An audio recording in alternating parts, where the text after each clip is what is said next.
আসসালামু আলাইকুম, সবাইকে নতুন একটা ভিডিও দেখার জন্য ওয়েলকাম জানাচ্ছি। কাছে দূরে এই মুহূর্তে যে যেখানে বসে দেখছেন, আশা করি আল্লাহর রহমতে সবাই ভালো আছেন। আমরাও আলহামদুলিল্লাহ ভালো আছি। আমি আমার আজকের ব্লগটা সকাল সকাল স্টার্ট করেছি।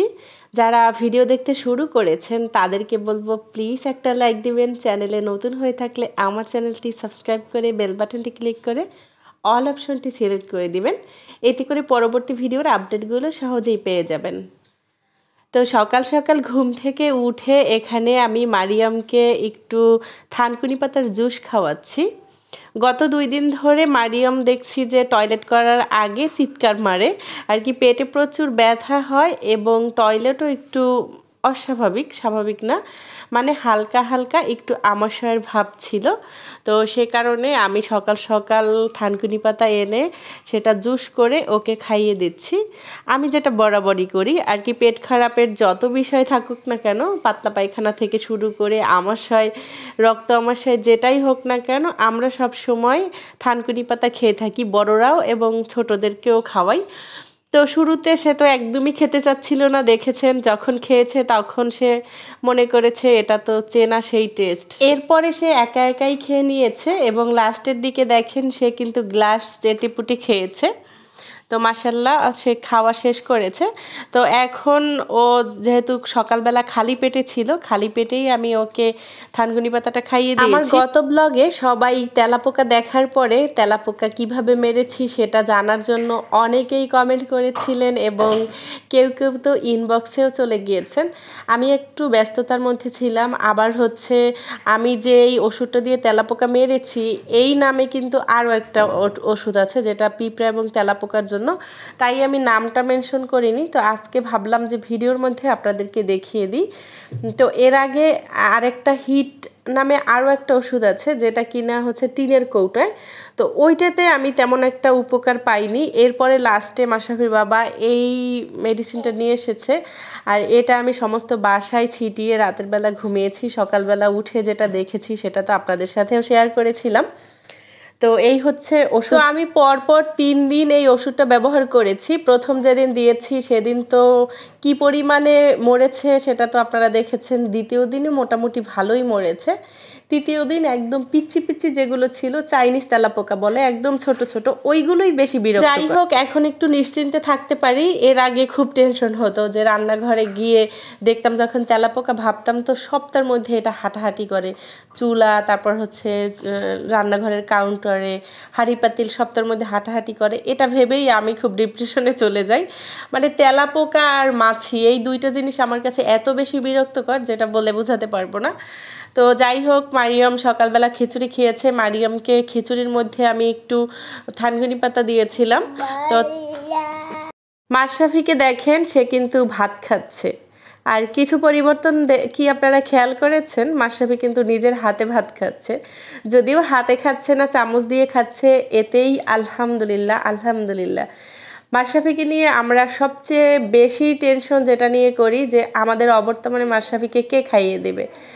তো এখন কয়েকদিন ধরেই মাশরাফিকে খাবারগুলো মেখে ওর সামনে দেই আর ও চামচ দিয়ে এভাবেই খাবারটা ফিনিশ করে। এত বেশি শান্তি লাগছে বলে বোঝাতে পারবো না। কারণ আমরা তো সবসময় মাশরাফিকে খাইয়ে দেই, কিন্তু মাশরাফিকে খাওয়ানো নিয়ে অনেক ইস্যু ক্রিয়েট হয়। দেখা যাচ্ছে অনেক সময় ব্যস্ত থাকি, বা মারিয়ামকে খাওয়াবো না মাশরাফিকে খাওয়াবো, মাশরাফির বাবা ব্যস্ত থাকে।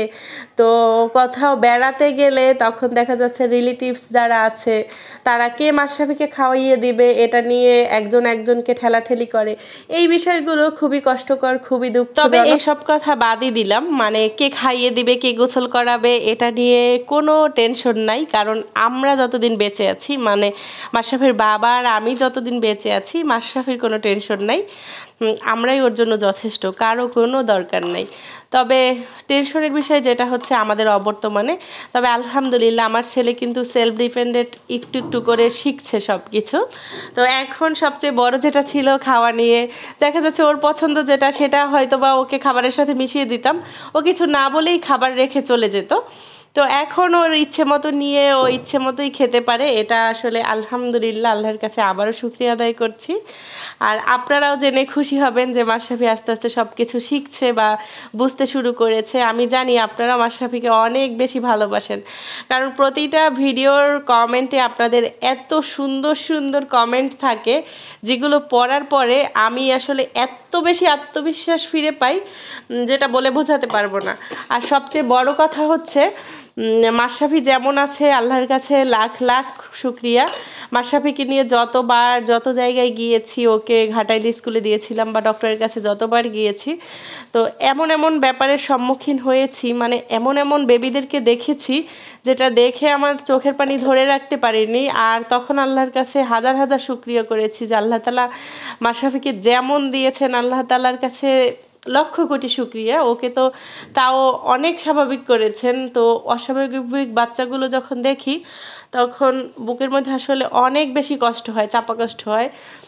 তো বুঝি যে মাশরাফি হেঁটে চলে বুঝে শুনে সব কিছু আসতে পারে, তারপরেও আমাদের মনের মধ্যে একটা কষ্ট যে মাশরাফি কথা বলছে না।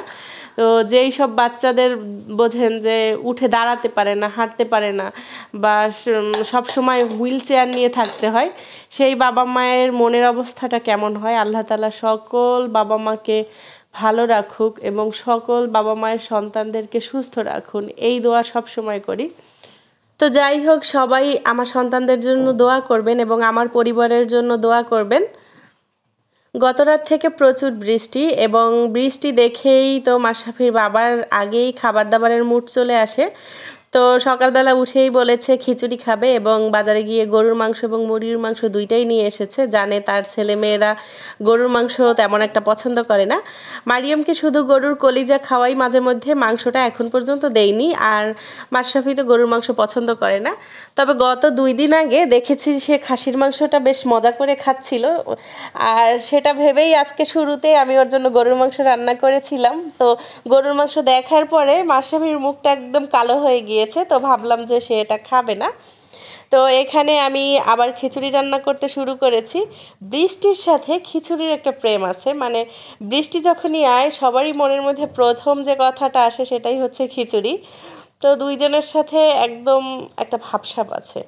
পাশের বাসার আন্টি চাচিদের মতো ভাবসাব নিয়ে না আলাপ আলোচনা করি, খাওয়ার কাম খাবো, কার সাথে কি ভাবসাব আছে সেটা না দেখি। তো এদিকে আমি খিচুড়ি বসিয়ে দিয়েছি, এদিকে গরুর মাংস হচ্ছে। আমি রান্নাবান্নার সময় সব কিছু একসাথে রেডি করে তারপর রান্নাটা শুরু করি, এতে আমার কাছে খুব সহজ মনে হয়। অনেকেই করে যে একটা রান্না চাপিয়ে দিয়ে আরেকটার কাটাকুটি করে, কিন্তু সেইটা আমি কোনো সময় আর কি করে শান্তি পাই না। আমি সব কাটাকুটি করে একবারে রেডি করে তারপর হচ্ছে রান্না বসিয়ে দেই।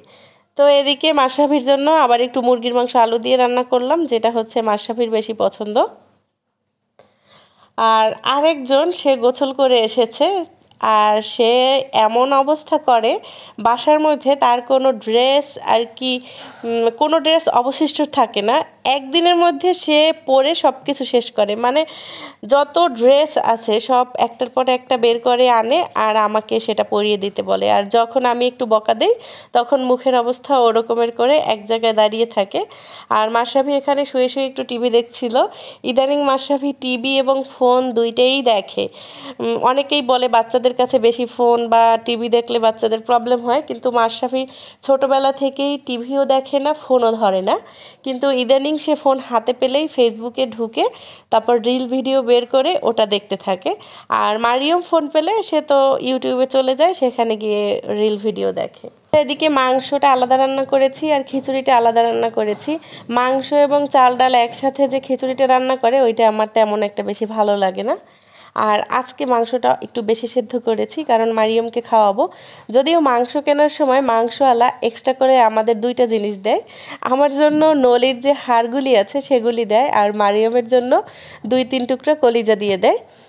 আর মারিয়ামকে কলিজাটাই খাওয়াই। আজকে সে আলহামদুলিল্লাহ গরুর মাংস প্রথমবার খেয়েছে। মাংসটা একটু নরম করে রান্না করেছিলাম। আজকের ব্লগটি এ পর্যন্তই। আপনাদের কাছে কেমন লেগেছে অবশ্যই ছোট্ট একটা কমেন্টের মাধ্যমে আমাকে জানিয়ে যাবেন। আবারও কথা হবে আর একটা নতুন ব্লগে, ততক্ষণ পর্যন্ত সবার সুস্থতা কামনা করছি। আল্লাহ হাফেজ, আসসালামু আলাইকুম।